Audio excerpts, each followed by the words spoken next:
Todavía sabré grabar videos.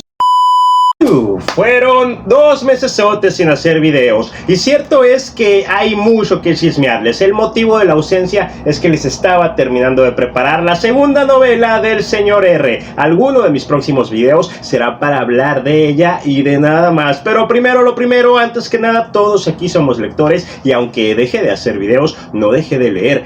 ¿Qué anduvo leyendo tu dealer, el señor R, en julio y agosto? Aquí te enteras, y aquí mismo te haré una mini reseña de cada una de mis lecturas. Las de los meses anteriores puedes verlas en estos videos, cuyos links te dejo en la descripción. Y sin más preámbulo, comenzamos.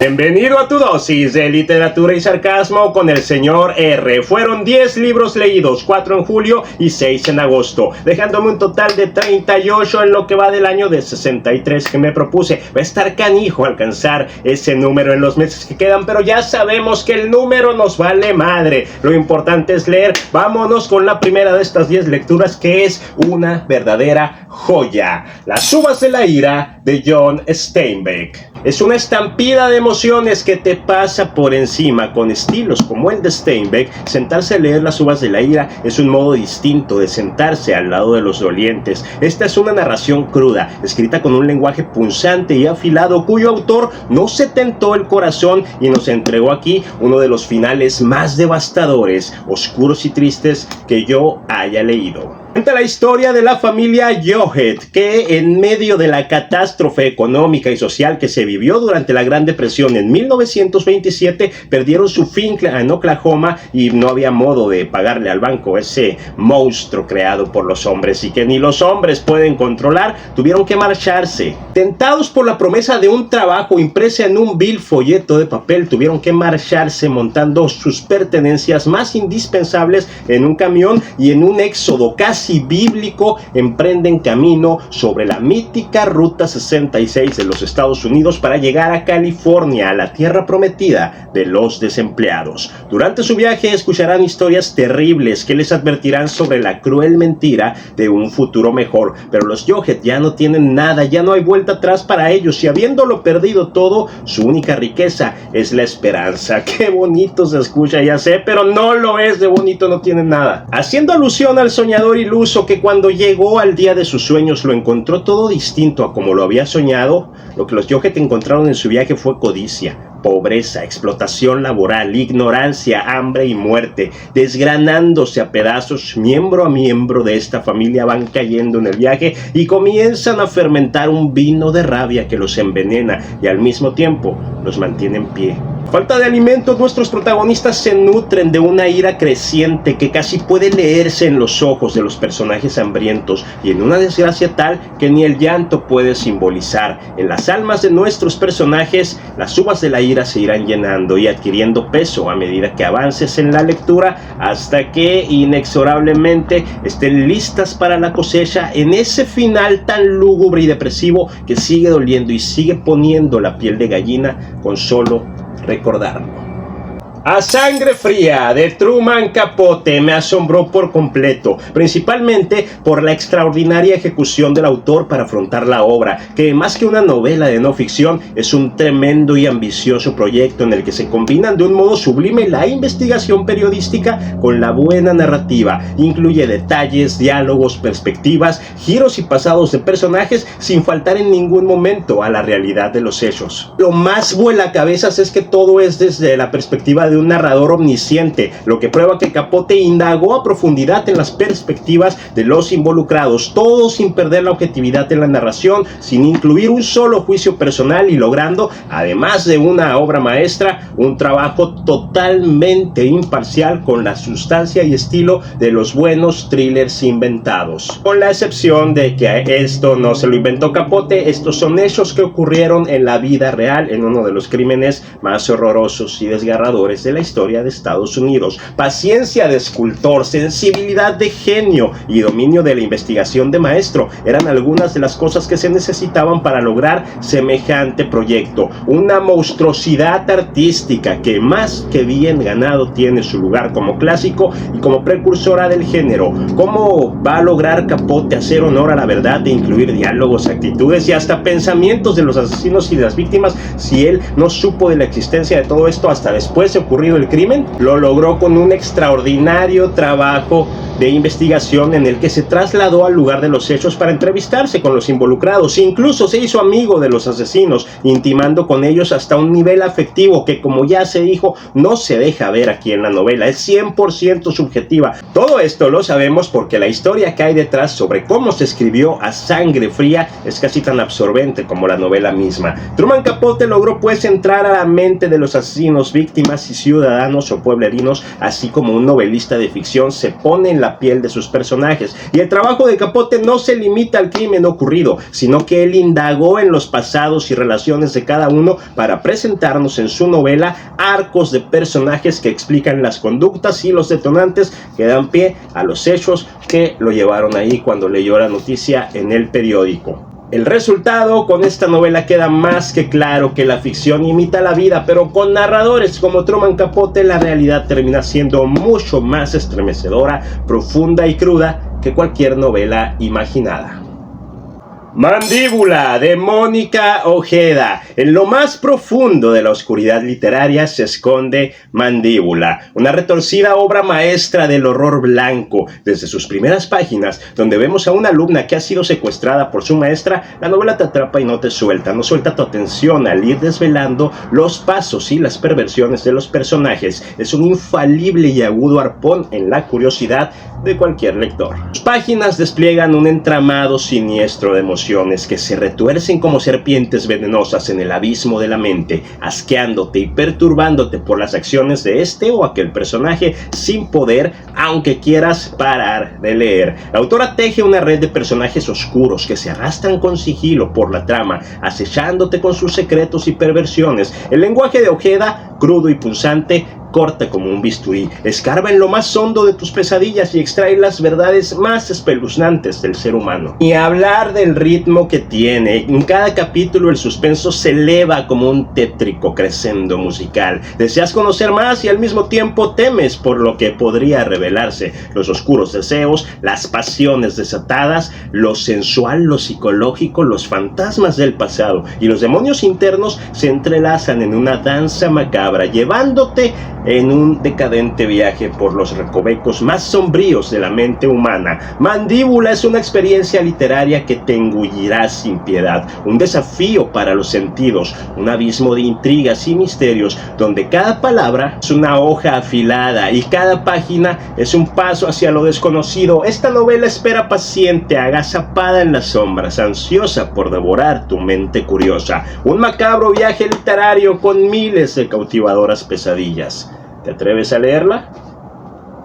El juguete rabioso de Roberto Arlt es una oda a la desesperanza y a la melancolía. A través de su prosa cruda y sin concesiones, Arlt nos sumerge en el oscuro abismo de la vida de su protagonista, un hombre atrapado en una existencia sin sentido. Las páginas de este libro destilan un pesimismo implacable, como si el autor hubiera extraído sus palabras directamente del alma de la tristeza. Silvio Astier, el antihéroe de la novela, es un reflejo desgarrador de la alienación y la soledad que pueden consumir a un individuo en una gran ciudad. La búsqueda de significado y redención en medio de la decadencia urbana se convierte en un viaje emocional e inolvidable, pero crudo y fatalista. Arlt pinta un retrato sombrío de la sociedad de su época, donde la miseria, la traición y la desilusión son moneda corriente. Su prosa es como un cuchillo afilado que rebana el alma y deja cicatrices de desesperación y fatalismo, un recordatorio implacable de la fragilidad de la existencia humana y la inevitabilidad de la tragedia. Este libro es un viaje hacia la oscuridad interior, una exploración de las sombras que acechan en los rincones de la psique humana. Con cada página el lector se hunde más en un abismo de desesperación y al final queda marcado por la tristeza que emana de esta obra del pesimismo literario. El novelista ingenuo y el sentimental de Orhan Pamuk, un festín literario que encenderá tu pasión por la escritura y te sumergirá en un mundo de reflexión profunda sobre las grandes obras de la literatura. Pamuk, con su estilo lúcido y apasionado, nos guía a través de un viaje intelectual que desmenuza las obras más importantes de la literatura con un amor contagioso por las palabras. Les dije que iba a leer por lo menos 3 libros de no ficción en este año. El primero fue Vivir para contarla de García Márquez. El segundo sería este. Aquí Pamuk nos muestra su profundo conocimiento y aprecio por la literatura, desentrañando los secretos detrás de las grandes novelas y autores que han dejado una marca indeleble en la historia literaria. Sus ensayos exploran temas fundamentales como la influencia de la cultura en la escritura, la relación entre la literatura y la sociedad y la tensión entre el novelista ingenuo y el sentimental, explicado a detalle, quizá demasiados detalles para mis gustos, porque es que llama así a cada uno de estos tipos de novelistas. Lo que hace que este libro sea verdaderamente especial es la pasión de Pamuk por enseñarnos cómo aprender de los maestros de la literatura. Cada página rebosa entusiasmo por las palabras y las historias que dan forma a nuestro mundo. Pamuk nos invita a mirar más allá de la superficie de las obras literarias y comprender las capas de significado y simbolismo que a menudo pasan desapercibidas. Cierto es que no es ágil y a pesar de su corta extensión demanda paciencia. Aún así, el novelista ingenuo y el sentimental te inspira a explorar las maravillas de la escritura y te recordará que cada palabra que escribes puede ser una pieza valiosa en el rompecabezas de la cultura y la creatividad humanas. Este libro es un faro de inspiración para aquellos que anhelan aprender a escribir como los grandes novelistas y apreciar la riqueza de la palabra escrita. El siguiente que leí fue C, de Amelie Nothomb. Este fascinante libro lo disfruté en formato de audio, dura solo 3 horas y les juro que no le sobra ni una coma. Nuestro personaje narrador es Jesucristo, pero la obra no tiene nada de religioso. Aquí el Jesús nos cuenta su pasión, su verdadera esencia en los milagros, sus reflexiones sobre cómo veía él a la gente que salvaba y un montón de cosas más que la iglesia nos contó de un modo muy distinto. También ahonda en cosas que nunca imaginamos siquiera en una figura como lo es este personaje, como su entrega deliberada a ciertos placeres sanos, su enternecedor enamoramiento con María Magdalena, las frases suyas citadas en las escrituras que él jura nunca haber dicho y no menos importante, sus miedos y su verdadero dolor. Definitivamente es un libro que entretiene en cada una de sus líneas y encima, aunque no se esté ni cerca de dar como un hecho real nada de lo que aquí cuenta, sí te lleva a hacer una que otra reflexión y ampliar la perspectiva que se tiene de este personaje a quien nunca lo habíamos visto de un modo tan humano, tan satírico ni tan pasional como en esta corta novela. La única advertencia sería para las personas con una religión muy marcada y con una tolerancia muy corta al leer opiniones impopulares o reinterpretaciones de su fe. Si eres de esa, no te recomiendo leer este libro.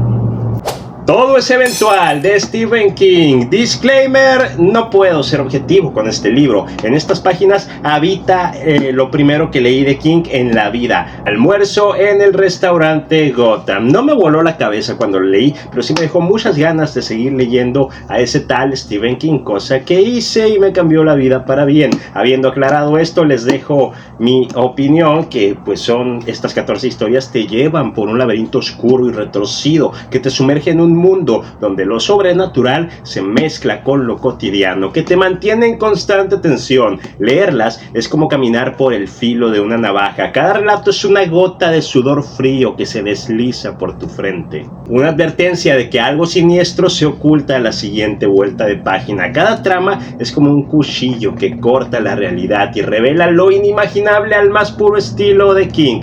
Habitaciones encantadas, muertos que te recogen en la carretera y te ofrecen un aventón, una sala de autopsias que te hará sentir el horror más intenso de todos, ese que no es sobrenatural, y un montón de historias más que son dignas de convertirse en pesadillas. Destaco como uno de los mejores puntos del libro el párrafo introductorio a cada historia, donde King nos platica brevemente cómo es que se le ocurrió y escribió cada una. Si te gusta escribir, estos párrafos son pequeñas lecciones que te brindarán inspiración y consejo. Yo solía decir que el umbral de la noche, salvo por unas 3 o 4 historias era mi antología de relatos favorita de Stephen King. Sin embargo, en estos 14 no encontré uno solo que me dejara indiferente, y todos los que resultaron ser favoritos lo fueron de una manera tan memorable que oficialmente este libro se convierte en mi compendio preferido de historias cortas del autor. Un viaje literario que te hace estremecer y te mantiene despierto durante las noches mientras te lleva a un mundo donde todo es eventual, incluso el terror más incierto. Tiempos canallas de Jaime Alfonso Sandoval. Valiéndose del formato epistolar, esta historia se convierte en un viaje a través de la nostalgia, un retorno a los días de juventud donde las aventuras se vivían con intensidad y los lazos de amistad se forjaban en el crisol de la rebeldía adolescente.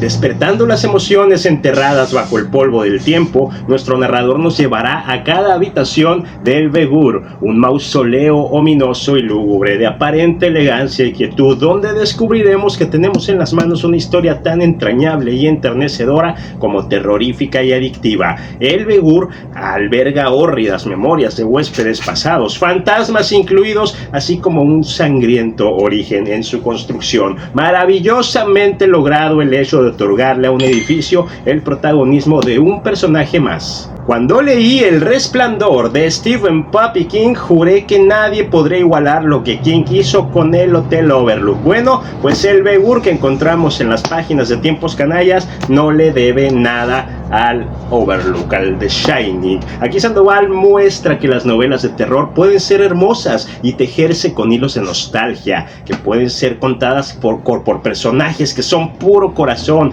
en esa edad donde creen que el mundo es suyo para conquistarlo. Como autor logró capturar la esencia de dos generaciones y plasmarla con maestría. Incluso logró un ritmo vertiginoso que no ofrece descanso en una novela epistolar. Cada capítulo o cada carta te deja con esas ganas desesperadas de iniciar la siguiente. Además, el final es tan entrañable como sus personajes. Durante gran parte de la novela sentí vibras safonianas, y si Safón nos demostró que los libros tienen alma, Sandoval nos prueba que los libros también tienen corazón. Y el de Tiempos Canallas latirá al unísono con el de aquellos que se animen a leerlo.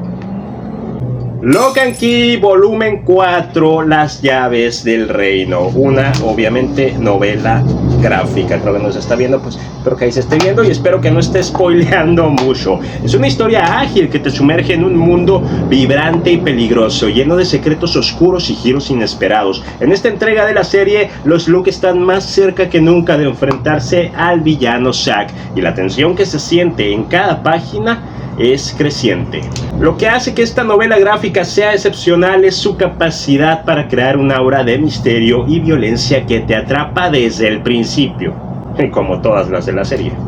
Las llaves mágicas, cada una con sus propios poderes únicos, son el centro de esta historia y añaden una dimensión fascinante a la trama. Con cada nueva llave descubierta, uno se adentra más en un mundo donde la fantasía y la oscuridad convergen de manera intrigante. Villano Zack es una presencia ominosa que acecha en las sombras, y su relación con los Luke agrega una capa adicional de tensión, cosa que nos mantiene al borde del asiento, esperando el enfrentamiento inevitable entre los protagonistas y su enemigo jurado. El arte de Gabriel Rodríguez cobra vida en estas páginas, creando un ambiente visual impresionante, evocador, que complementa perfectamente la narrativa de Joe Hill. Cada detalle está meticulosamente dibujado, desde las expresiones de los personajes hasta los escenarios oscuros y tenebrosos. Las llaves del reino es un viaje emocionante y turbulento que te mantendrá pegado a las páginas y te dejará ansioso por más. Esta entrega es un recordatorio de por qué Lock and Key es una serie que no puedes dejar de leer,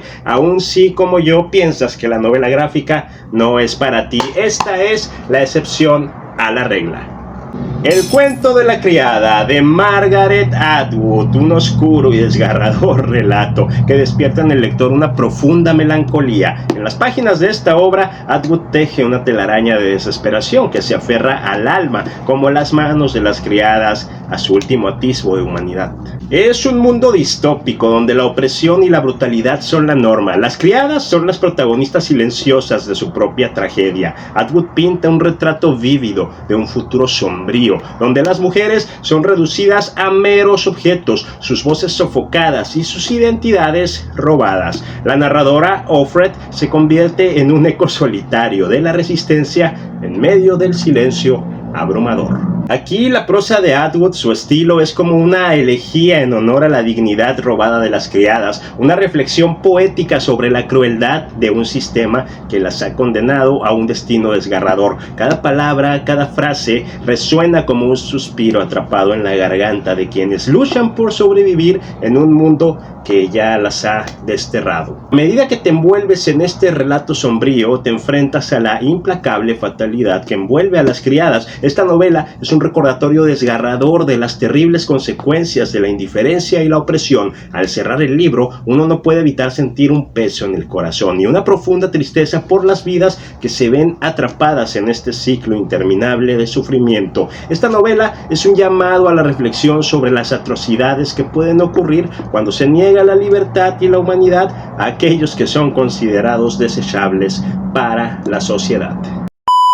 Tengo otras dos lecturas terminadas que fueron Apocalipsis de Stephen Puppy King y El caso Fitzgerald de John Grisham, pero estas las terminé en este mes de septiembre, así que tocará hablar de ellas en algún próximo video. Y actualmente estoy leyendo El idiota de mi Dostoyevsky, bebé de luz precioso. Este es el avance, así que hasta aquí el update lector del señor R. Se vienen videos de Mr. Mercedes, Quien pierde paga, Fin de guardia, El visitante y La sangre Amanda, porque ya viene la novela de Holly de Stephen King. Despuésito de eso, unas preguntas que me dejaron por ahí en Instagram, se las voy a venir a responder aquí al canal, y mucho antes de lo que esperas, toda la información de mi segunda novela para entrar a octubre con puros videos de terror, con todo por la puerta ancha. Vamos a poner los puntos sobre las IES en estas semanitas que le quedan al mes de septiembre, así que suscríbete para que te llegue la dosis apenas salga. Y sígueme en las redes donde solo hablo de libros y alguna que otra cosita que no llega aquí al canal, digo por ahí. Si quieres comprar mi primera novela antes de que salga la segunda, tienes el link ahí abajo en la descripción. Me apoyas mucho, te estaré eternamente agradecido. Suspenso del bueno, de ese que no se logra fácilmente según los lectores y los reseñadores de Goodreads. Ahora cuéntame cómo te está yendo a ti con tu reto lector. ¿Cuántos llevas leídos? ¿Cuáles han sido tus favoritos? Vamos a cotorrear un rato ahí en los comentarios en lo que me chingo mi cafecito, y mientras tanto se despide de ti Marco Reyes, tu dealer de literatura y sarcasmo, pero no sin antes recordarte, como en cada video, que larga vida a los libros. Bye.